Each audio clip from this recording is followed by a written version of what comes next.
Hello. I just happened to notice that the winner for this year's Dublin Literary Award is about to be announced. There's a live stream going on at the moment, and this is a really interesting book award, which has an incredibly long list, which is of books that are nominated by librarians and librarians from around the world. And it has a really interesting shortlist, of which I've read 3 of these books, If I Survive You, Old God's Time, and Solenoid. And the other 3 books are books that I've been really wanting to read, of Haven by Emma Donoghue and Praiseworthy by Alexis Wright, which just won another book award recently, and The Sleeping Card Porter by Suzette Mayr, which won the Giller Prize a while ago.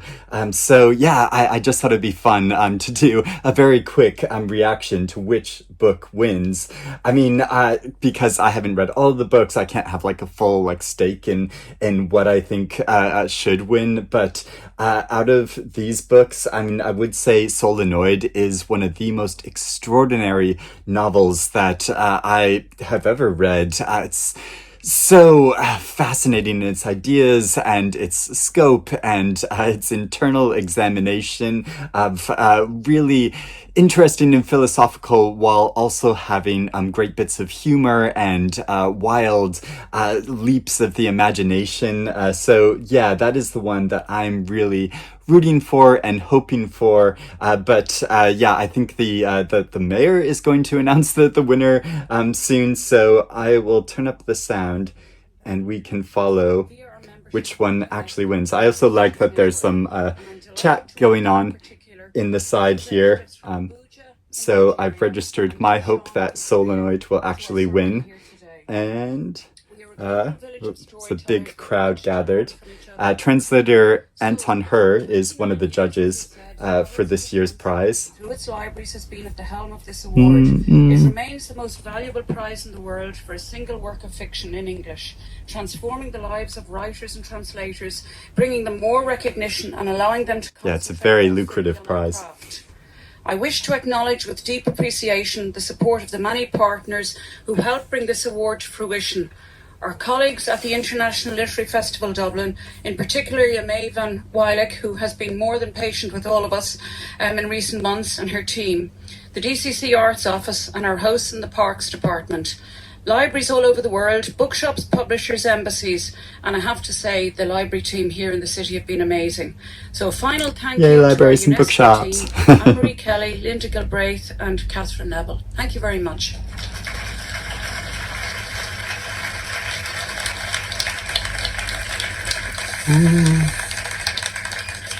Thank you, Mircea. Our international judging panel has This is Ricochet. mildly quite a challenging task selecting the winner from this year's shortlist of exceptional novels. Before we welcome the Lord Mayor of Dublin to the stage to announce this year's winner, let's remind ourselves of those 6 titles. Task selecting the winner from this year's shortlist of exceptional novels. Before we welcome the Lord Mayor of Dublin to the stage to announce this is a weird winner, jump. let's remind ourselves Didn't know what happened with the video there. Titles. This is live broadcast. Wonder if there's a bit of a delay or something. A mere copper of dubious extraction in his 30th year. The touch of her hand, not obviously like fire, but burning him all the same. Sebastian Barry is such a dramatic performer. I love his work. The cover of birth and the cover of death will create the great book of human suffering.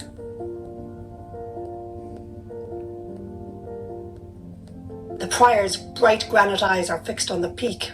A perfect day for making landfall, he says, and Trine's heart leaps at the word. Emma Donoghue is such a fascinating, prolific writer.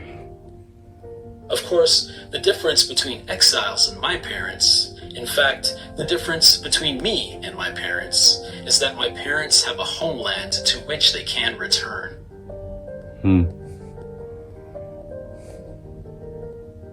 He likes the cold of Canada. Even though he was born in the tropics, he droops in the island's tropical heat. How have I not read The Sleeping Car Porter yet? I just keep meaning to get to it. A ghostly windstorm from out of nowhere came more frequently, came to this place blowing dry leaves, burnt leaves, ash leaves. I really need to get to reading that as well, but it's such a big book. It's just hard to find the time. Oh. So pause again. What's happening? This is the difficulty with live streams. Oh no! If I lost it.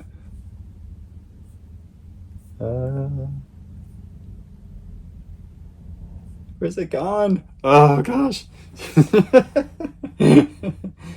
Should I try to pause it and then start it again? I mean, there's like a counter that's still going.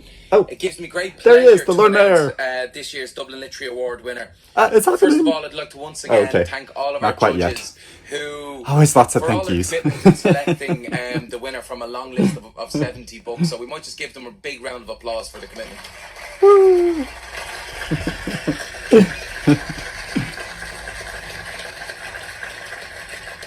This is great. It's like being at the Oscars. They said you should use so I'm Google now Chrome very to... pleased to announce that the 29th Dublin Literary Award winner is Solenoid by Mircea Cartarescu. Yay! Fantastic!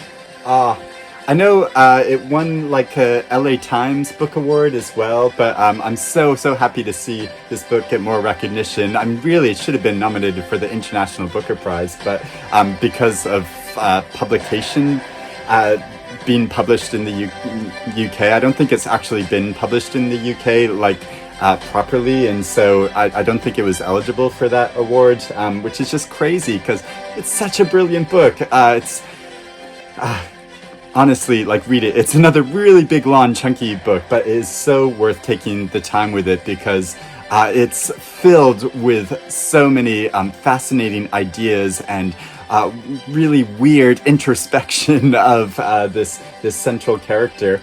What fun awards! These little castles they're holding for their awards. Oh, it's so great. Is he gonna get together with speech? Oh no! It's pausing again. Gosh, can I use... Oh. It's okay, they're all just posing for photos, so it's... I did make a whole video about Solenoid, which I'll link below if you want to hear more of my more articulate thoughts about it, rather than just my ramblings. Going well done, because not every crowd manages to do that. Now, before I invite both Mircea and Sean to say a few words, we have a message from the library in Cluj in Romania, who nominated Solenoid for the 2024 Dublin Literary Award. Fantastic. Great.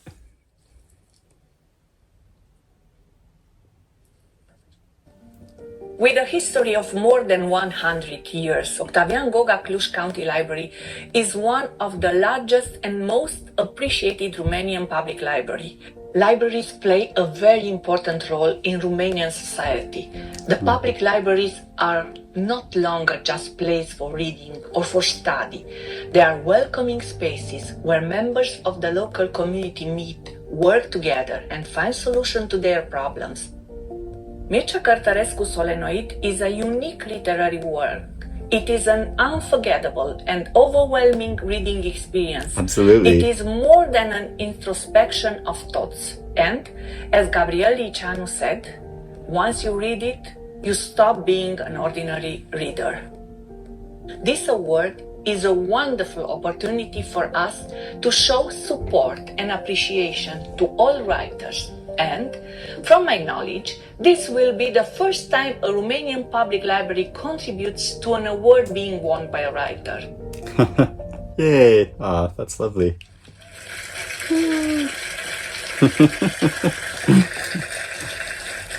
Fantastic. Please give one more incredibly warm welcome to the stage to the winners of the 2024 Dublin Literary Award, Mircea Cartarescu and Sean Cotter. Woo! I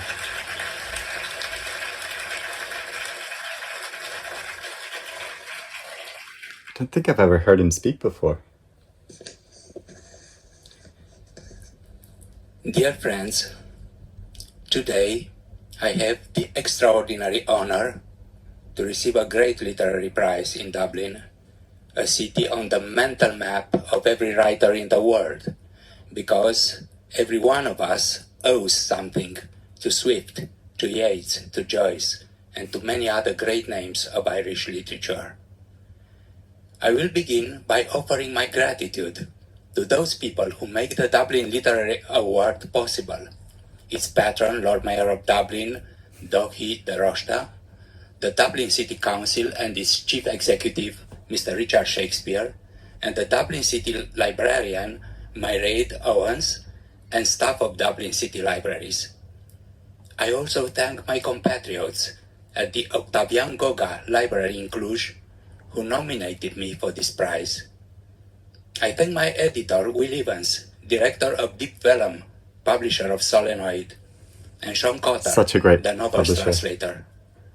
Last but not least, I thank the judges who selected Solenoid among all the many worthy texts in this year's contest. It is difficult for me to sum up 40 years of life in literature. For me, literature has been and will be an extended interior journal, an uninterrupted dialogue with myself. I've never written literature just to publish books. Books are only the final product of a process of self-knowledge and self-understanding. I've written literature so I can live inside it, so I can enjoy its sights, the chemistry of its words, the elasticity of its phrases, the purifying suffering of its moral dilemmas, and the contemplation of human beings to the depths of their depths. I pursued this end by studying the only human specimen I can view from within, myself. I am in the end a Cartarescologist, the only one in the world. I have spent my life in the study of the anatomy, physiology, ethology, ethics, aesthetics, and metaphysics of a single human being. I have done so, however, in the hope that the tiny universe inside my cranium might reflect, as thou in a drop of dew, all of humanity, with its tragedies and sufferings, its triumphs and disasters, its insanity and wisdom, its heroes and its misery. The inner world, my subject for the past nearly 40 years, is the storehouse of our memories and the engine of everything that happens in society and history. My novel, Solenoid, does not exist in isolation from the terrible problems we face in today's world. On the contrary, it gives them voice in parables and moral dilemmas written in the spirit of intellectual humanism, out of love for humanity, out of compassion and empathy for those who suffer today in the world. Unde malum, what is the source of evil, is the question that obsesses both my protagonist and also so many thinkers, both ancient and contemporary. Writers, as Rilke tells us, are banners on the top of the towers. They move long before anyone below feels the wind. In a similar manner, I believe that in some way, Solenoid contained a premonition of the horrors of our time. After its composition came the war in Ukraine, the tragedy of Gaza, the rout of human values in the world of social networks, and the ascension of artificial intelligence. Like you, I feel the tensions and conflicts that put our world in danger today. I feel them acutely, as though the shifting political map were tattooed on my own skin. I deplore with all my powers the new eruption of madness and violence in a world under ever-increasing threat. I plead with my weak voice for the defense of human rights, for resistance, both cultural and artistic, against the forces of chaos and destruction. We have precious things to defend: democracy, tolerance, the spirit of skepticism, artistic inspiration, all that makes it possible in our world to breathe freely. I thank you all with all my heart. What a fantastic and poignant speech. That's so beautifully put. This mining of the interior to like understand the greater world, which I think so much of us feel like anxious about doing because it feels like you're just like focusing on yourself, but really like we contain in our reflection of the world in this way. It's the translator. Good afternoon. With respect and with gratitude, I salute the Lord Mayor of Dublin, Dátaí de Rosta, the Dublin City Council and its Chief Executive, Mr. Richard Shakespeare, the Dublin City Librarian, Marita Owens, and the staff of the Dublin City Libraries. It is a great joy to be with you here today and to accept, alongside my friend Mircea, the Dublin Literary Award. I feel very fortunate to have the honor of translating a great writer and to be published by a great press, Will Evans Deep Vellum. I second the values of Mircea's speech, and I second its concerns. And I want to draw a connection between the novel's concerns and the solutions it proposes in family. Because the book's translation owes much to the supportive family that I am very fortunate to have. The Dublin Literary Award stands out among literary prizes because, as you know, the nominations come from librarians, as Solenoid was nominated by the Octavian Goga Library in Cluj, Romania. The novel includes a librarian as a major character. Yes. And librarians loom large in my family.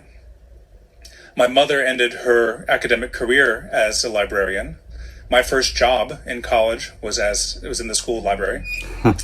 And my mother-in-law spent all of her career in libraries, beginning driving the bookmobile in Rochester, New York, like a van going out to these places that don't have a building, and eventually becoming executive director of the internet system linking all libraries in the Northeast of the United States. And I'm struck to find myself here in Dublin now, and not simply because of my name, which, as some of you have noticed, indicates a family connection some 2 centuries ago. I am thinking rather of 2 round numbers. The first is that 30 years ago was the first time I went to Romania, 1994, as a teacher with the US Peace Corps. And exactly 20 years ago yesterday, I was married. As it happens, just 6 months after I published my first translation. My fascination with translation has developed along 2 parallel questions: how to connect great Romanian literature with literature in English, and how to connect the complicated human beings who decided to live together in one small house. My wife and now our 2 girls share me with Romania as I spend weeks there in research, followed by months in my study furiously typing. And today they're sharing me with you. Solenoid, as Mircea explained, was written prior to the pandemic. In contrast, it was my pandemic practice, the translation of it.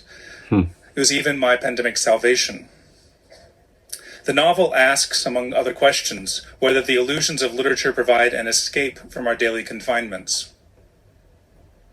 While translating the novel, all I wanted was escape, as I worked there, sharing the dining room table with my 2 surly daughters, each of us wearing headphones, each of us glowering into our laptops. And indeed, word by word and sentence by sentence, translation brought me into intimate contact with an extraordinary, dazzling novel, the beauty of which allowed me to endure our forced family proximity with a little bit more grace. The book's beauty was actually not an escape, but a balm to my suffering and an aid to my love. It's not too much to say that translating Solenoid helped me recover my humanity. In the end, Solenoid asks us to move beyond the illusions of literature and to choose community. The narrator burns his manuscript and saves his child. My translation also drove me more firmly into the arms of community. Not only my family, but precisely the difficulty of the book drove me to ask questions of the dedicated and tightly knit Romanian translation community. As much my truly dear English language colleagues as those in other languages, especially French, Norwegian, Spanish, and Dutch. When I think of the process of translating Solenoid, I celebrate their company and their collaboration in bringing Romanian literature into the wider world. Romanian translation has brought me closer to a fascinating culture and to people whom I love. I hope that some of that love comes across for the book's readers. I thank Mircea for writing this book. I thank my family for their support while I translated it. And I thank you all for this award. Oh, what a great speech. That's really lovely. And yeah, I just love the way that Mircea described of residing in literature in that way and finding such a comfort and joy in that, but also a way of like probing all of these questions that we all wrestle with. And I know anyone who enjoys reading and books in this way feels exactly the same way. And oh, what a fantastic thing! It's so great to see them that they're accepting this award. What a fantastic result! But yeah, I'd really recommend reading this novel. It's quite challenging and difficult and dense, but filled with so many teeming ideas that got me like considering all these things about life and the way that we reside in the world, and is filled with so many imaginative pleasures as well as challenging thoughts. So yeah, that was really great to see. So I hope you enjoyed watching this spontaneous reaction. I just decided to do this the very last minute, so I'm very scruffy and I'm not all made up as when I dress up to go to like a book prize event. But there's a special kind of pleasure of just enjoying the results, hearing the results here in my library. So when I can be in my comfortable clothes and with the sun going in and out as the clouds are changing. And but yeah, if you've read this novel, I'd love to know what you think about it, or if you want to read it now, or if you go and read it after watching this video and hearing me talk about the book, please let me come back and let me know what you think about it in the comments. I would love to hear about that, because honestly, yeah, one of the most brilliant novels I've ever read. So I hope you're doing well and have a good day. I'll speak to you again soon. Bye-bye.